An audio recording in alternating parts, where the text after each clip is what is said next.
मेरे साथ अजीब सी घटना हो रही थी जो मुझे समझ नहीं आ रही थी कि आखिर मेरे साथ रात में क्या होता है। और इस बात का पता करने के लिए उस दिन मैं रात में दूध पीकर सोने का नाटक कर रही थी। उसके बाद मैंने महसूस किया कि कोई मेरे कपड़े उतार रहा है और कपड़े उतारने के बाद मेरे साथ गलत काम करने की कोशिश कर रहा है। फिर उसके बाद उसने जो मेरे साथ किया उसे देखकर तो मेरी जान ही निकल गई। मेरा नाम कविता है। मेरी शादी 1 साल पहले राज के साथ हुई थी। मैं अपने माता पिता की इकलौती औलाद थी। मेरा ग्रेजुएशन कंप्लीट होते ही मेरी मम्मी पापा ने मेरी शादी की बातें करने लगी। लेकिन राज और मैं एक दूसरे को जानते थे और हम एक दूसरे से बहुत प्यार करते थे। घर में अपनी शादी की बात सुनकर मैंने अपने पापा से राज और मेरे बीच के रिश्ते के बारे में सब कुछ बता दिया। मेरे पापा एक खुले विचार वाले व्यक्ति थे और मेरे पापा मुझे बहुत प्यार करते थे और मेरे साथ साथ उन्होंने राज को भी अपना लिया। राज एक अच्छी नौकरी करता था और वह एक अच्छे खानदान से था, इसलिए हम दोनों का रिश्ता पक्का कर दिया गया और फिर धूमधाम से हमारी शादी भी हो गई और मैं विदा होकर अपने ससुराल आ गई। शादी के कुछ दिनों बाद ही मैं अपने ससुराल वालों के साथ काफी घुल मिल गई थी। मेरे ससुर जी इस दुनिया में नहीं थे। मेरी सासू माँ ने ही अपने बच्चों की परवरिश की थी। मेरे ससुराल में मेरी सासू, मेरे पति राज और मेरी ननद नेहा और मैं रहा करती थी। मेरी ननद अभी ग्रेजुएशन कर ही रही थी। मैं अच्छे ससुराल पाकर बहुत खुश थी और राज भी मुझसे बहुत प्यार करते थे। मेरे मैके से जब मेरे पापा फोन करते तो मुझे बस एक ही बात कहा करते थे, तुम तो अपने ससुराल जाकर हमें भूल ही गई और हमसे मिलने भी कभी नहीं आती। पापा की ऐसी बातें सुनकर मैंने तय किया कि मैं मम्मी पापा से एक दिन जाकर जरूर मिलो आऊंगी। फिर उसके दूसरे दिन मैंने राज से कहा कि मैं आज अपने मम्मी पापा से मिलने जाऊंगी। मेरी बात सुनकर राज ने कहा, जब मैं ऑफिस जाऊंगा तो तुम्हें छोड़ते हुए जाऊंगा और ऑफिस से आते वक्त तुम्हें अपने साथ वापस ले आऊंगा। राज ने मेरे मैके में मेरे पापा के साथ चाय नाश्ता किया और ऑफिस के लिए निकल गए और मैं वहीं रुक गई। मेरे मम्मी पापा मुझे देखकर बहुत खुश थे। हमने बहुत सारी बातें की।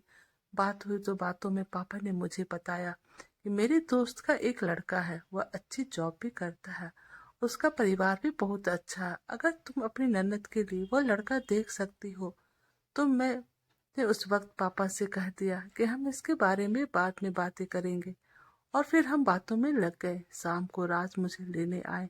थोड़ी देर रुकने के बाद मैं अपने मैके चली आई और अपने ससुराल पहुंच गई। फिर हमने डिनर किया और फिर सभी अपने अपने रूम में सब चले गए। मैंने राज से नेहा के रिश्ते के लिए पापा वाली बात बताई। राज कहने लगे, अभी नेहा की ग्रेजुएट भी कंप्लीट होने वाली है, उसकी उम्र भी हो गई है शादी के लिए। हम कल सुबह इस बारे में माँ से बातें करेंगे। फिर उसके बाद हम सो गए। अगली सुबह जब हम नाश्ता कर रहे तो राज ने नेहा के रिश्ते वाली बात माँ के सामने रखी तो मेरी सासू माँ ने कहा, यह तो अच्छी बात है।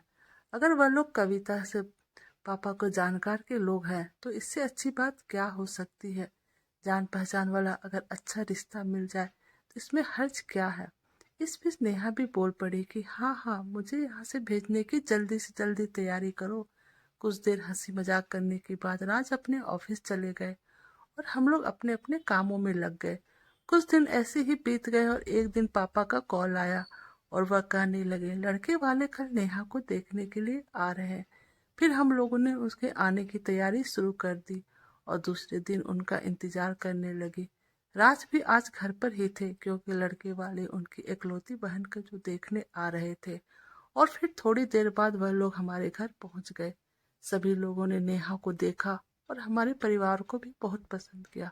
सभी को नेहा पसंद आई थी। फिर उन्होंने हमें निमंत्रण दिया कि हम उनके घर जाकर लड़का देखें। 2 दिन बाद राज और मेरे पापा उनके घर जाकर लड़का देखकर आए और उन्होंने सब कुछ अच्छा बताया और फिर हमने नेहा की शादी पक्की कर दी। मेरी सासू माँ भी बहुत खुश थी क्योंकि उनकी बेटी एक अच्छे खानदान में जाने वाली थी। दिन बीत रहे थे और नेहा की शादी के दिन को अब कुछ दिन ही बचे थे और घर में चारों तरफ तैयारी चल रही थी। सभी लोग इधर से उधर अपने अपने काम में बिजी थे। आखिर हो भी क्यों ना, क्योंकि हमारे घर की एक बेटी की शादी की तैयारी हो रही थी। अपने घर की इकलौती बहू होने की वजह से मैं पूरा दिन काम में बिजी रहती थी और सब कुछ मुझे ही संभालना था। धीरे धीरे शादी का दिन नजदीक आ गया और 2 दिन बाद शादी का दिन आ गया।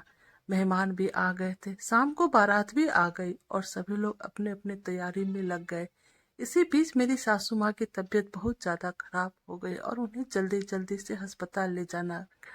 चेकअप करने के बाद डॉक्टर ने बताया कि टेंशन करने की वजह से उन्हें माइनर अटैक आ गया था। फिलहाल आप इन्हें घर ले जाइए और दवाइयाँ टाइम टू टाइम देते रहिएगा और आगे से ध्यान दीजिएगा कि इन्हें कोई टेंशन ना मिले। थोड़ी देर बाद हम लोग माँ को वापस घर ले आ गए। कुछ पल के लिए घर में मातम सा छा गया था क्योंकि सासू माँ की तबीयत अचानक खराब हो गई थी। लेकिन उनका टेंशन लेना भी जायज था क्योंकि जब एक बेटी अपने मायके से विदा ले रही हो और इस दुनिया में उसके पिता आशीर्वाद देने के लिए ना हो तो। खैर अब सब कुछ ठीक हो गया था।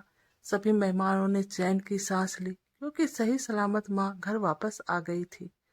अच्छी तरह से सभी रस्मों रिवाजों के साथ नेहा की शादी संपन्न हुई।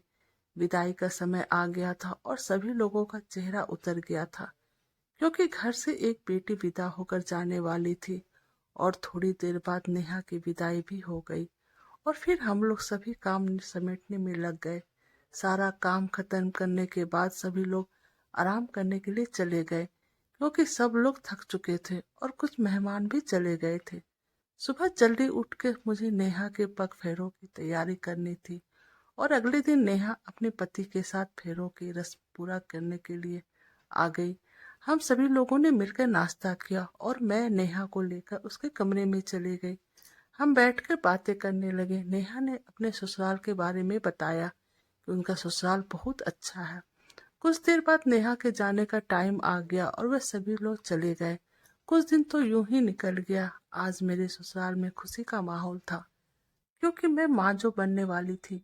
मेरी सासू माँ और मेरे पति राज की खुशी का तो कोई ठिकाना ही नहीं था। जब यह बात नेहा को पता चली तो वह भी खुशी के मारे पागल हो गई और उन्होंने हमें अपने घर डिनर पर बुलाया। और फिर दूसरे दिन हम नेहा के ससुराल डिनर पर पहुंच गए।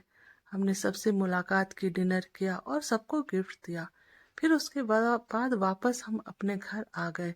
मैं बहुत खुश थी कि मेरी औलाद इस दुनिया में आने वाली है और जैसे तैसे 9वां महीना गुजारने के बाद आज मुझे लेबर पेन शुरू हो गया था। मुझे जल्दी से अस्पताल ले जाया गया। वहां एडमिट होने के बाद मैंने अपने प्यारे से बेटे को जन्म दिया। सभी लोग बहुत खुश थे। नेहा का परिवार भी वहां आ चुका था। नेहा अपने भतीजे को पाकर बहुत खुश थी। अपने भतीजे आने की खुशी में नेहा ने सभी को मिठाई बांटी और आज माँ भी अपना पैरों का दर्द भूलकर दौड़ दौड़ कर सभी को बधाइयाँ दे रही थी क्योंकि उनके परिवार का पहला चिराग जो आ गया था। थोड़े दिनों बाद मेरे बेटे का नामकरण किया गया और उसका नाम नमन रखा गया और धीरे धीरे दिन निकलते गए और आज नमन 1 साल का हो गया और उसके जन्मदिन की तैयारी चल रही थी। सभी लोग बहुत ही खुश नजर आ रहे थे और आज मैं भी बहुत खुश थी क्योंकि आज मेरे बेटे का जन्मदिन जो था और आज हमारे पड़ोसियों के बच्चे भी हमारे घर पहुंच गए थे। केक काटा गया और सभी ने बहुत ही एंजॉय किया। उसके बाद सभी एंजॉय करने के बाद अपने अपने घर चले गए और फिर हम सब सो गए। हमें क्या पता था कि आज हम जो खुशियां मना रहे हैं कल सुबह हमारी जिंदगी में गम के बादल छा जाएंगे। दूसरे दिन सुबह नाश्ता करने के बाद राज ऑफिस चले गए लेकिन शाम काफी हो गई और वह लौट कर नहीं आए। मुझे बहुत घबराहट होने लगी और मैं उनके ऑफिस में बार बार फोन कर रही थी लेकिन कोई जवाब नहीं मिला। थोड़ी देर बाद पुलिस राज की लाश को लिए हमारे घर पहुंचे। मैं तो राज को देखते ही बेहोश की हालत में आ गई। सभी ने मुझे होश में लाया और भगवान के इस फैसले को मुझे मंजूर करना पड़ा। राज को गए हुए 3 महीने हो चुके थे। अब घर में मेरा बेटा नमन और मेरी सासू माँ ही रह रहे थे। मुझे एक टीचर की नौकरी मिल गई थी और फिर मैं नौकरी करने लगी। माँ बिस्तर पर पड़ चुकी थी। मेरी भी तबीयत कुछ ठीक नहीं रहती थी, इसलिए घर का काम करने के लिए हमने एक नौकरानी को रख लिया। कुछ दिनों तो सब कुछ ठीक चल रहा था लेकिन थोड़े दिनों बाद ही मेरे साथ कुछ अजीब अजीब सी हरकतें होने लगी। मुझे इतनी गहरी नींद आने लगती कि सोने के बाद मुझे कुछ खबर ही नहीं रहता था कि मेरे साथ क्या हो रहा है और क्या नहीं हो रहा है। जब मैं सुबह सोकर उठती तो मेरे कपड़े मेरे बदन पे नहीं होते और मेरे बाल भी बिखरे होते और बिस्तर का भी बहुत बुरा हाल होता। मैं इस बातों को ज्यादा गंभीरता से नहीं लिया, लेकिन कुछ दिन यूं ही बीत गया और यह हरकतें मेरे साथ रोज होने लगी। मैं रात को अच्छी भली सोती थी और सुबह खुद को इतनी अजीब और खुद अपने शरीर में दर्द महसूस करती थी। अब मैं समझ चुकी थी कि कोई तो बात है जिसमें बहुत ज्यादा अनजान हूँ। मुझे समझ नहीं आ रहा था कि आखिर मैं शक करूँ भी तो किसके ऊपर शक करूँ। मेरे घर में तो कोई भी मर्द नहीं है। मेरी सासू माँ तो बिस्तर पे ही पड़ी रहती थी और मेरी नौकरानी तो खुद एक औरत है, तो मेरे साथ हरकत करने वाली कोई औरत नहीं हो सकती। एक दिन मैंने सोचा कि मैं सारी बातें अपनी सासू माँ को बताऊं। जैसे ही मैं उनके कमरे में पहुंची तो मेरी सासू माँ मुझे देखते ही राज को याद करके रोने लगी। फिर मैं उन्हें हिम्मत देते हुए वापस अपने रूम में आ गई और उन्हें कुछ नहीं बताया। अब मुझे एक ही टेंशन खाए जा रहे थे कि आखिर मेरे साथ यह सब क्या हो रहा है। फिर मैंने बड़ी गहरी सोच विचार किया कि आखिर मैं ऐसा क्या खाती पीती हूँ जिसकी वजह से मुझे इतनी गहरी नींद आ जाती है। फिर मेरे दिमाग में आया कि मेरी नौकरानी सोते वक्त रोज मुझे दूध लाकर देती है पीने के लिए। मेरे मन नहीं होता तो भी मुझे किसी न किसी तरह बहाना बनाकर पिला ही देती है। मेरा सब शक मेरी नौकरानी पर जाने लगा। फिर मैं सोचने लगी कि वह तो एक औरत है और मेरे साथ जो भी हो सकता था वह कोई औरत नहीं कर सकता। मैं इन सब बातों का पता लगाने के बारे में सोचने लगी कि आखिर वह मेरे से क्या चाहती है। फिर एक दिन मैंने अपने चाचा के लड़के को अपने घर बुला लिया। मैंने उसे सारी बातें बता दिया और उसे घर में छुपा दिया, क्योंकि घर में एक मर्द का होना बहुत जरूरी था।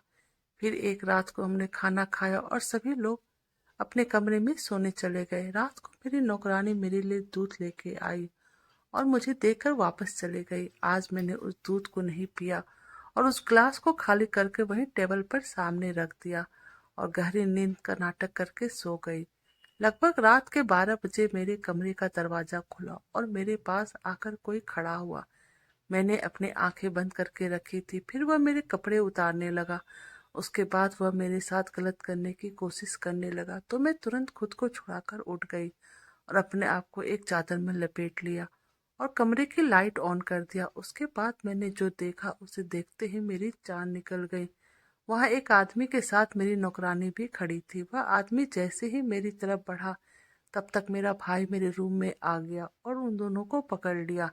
मैंने खींचकर उन दोनों को थप्पड़ मारा। मेरी नौकरानी मेरे पैर पर गिर कर रोने लगी और मुझसे माफी मांगने लगी और बोली कि मुझे माफ कर दीजिए, मैं लालच में आ गई थी। जब मैंने देखा कि आप अकेले हो, आपके घर में कोई मर्द नहीं है, तो मैंने इस आदमी से पैसे ले लिया और कहा कि हर रात को मैं आपको इसके हवाले कर दूंगी और फिर मैं हर रोज रात में आपको नींद की दवाई दे दिया करती थी, ताकि जब यह आपके साथ गलत करे तो आपको पता भी ना चले। इतना सब कुछ सुनने के बाद मैंने पुलिस स्टेशन में फोन करके उन दोनों दरिंदों को गिरफ्तार करवा दिया। मैं तो यह सोचकर परेशान हो रही थी कि आखिर लोग पैसों के लिए न जाने क्या क्या कर जाते हैं। एक औरत दूसरी औरत के पास भी रहकर महफूज नहीं रह पाती और यह क्राइम तब तक खत्म होगा जब तक एक औरत खुद मुसीबतों का सामना न करेगी। तो दोस्तों, आपको हमारी कहानी कैसी लगी प्लीज़ आप कमेंट कीजिएगा। प्लीज़ आप हमारे चैनल लाइक और सब्सक्राइब कर दीजिएगा। Thank you.